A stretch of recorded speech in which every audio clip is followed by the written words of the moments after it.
Pas sûr que ses enfants connaissent ce visage, tagué sur les murs de leur quartier à Harare. Pour les plus anciens, en revanche, Robert Mugabe reste un héros national. C'est notre ex-président. Il nous a libérés des colonialistes tout en nous donnant des terres.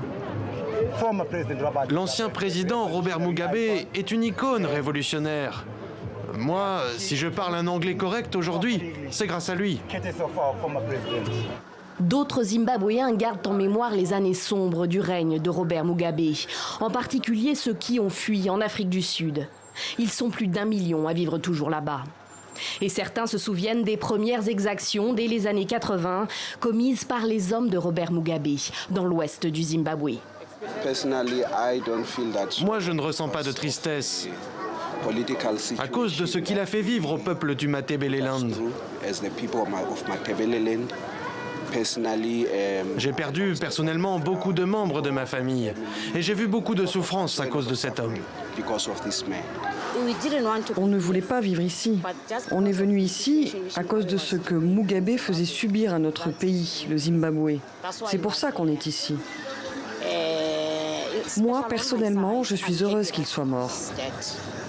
La figure de Robert Mugabe, 37 ans au pouvoir, a rayonné bien au-delà des frontières de son pays.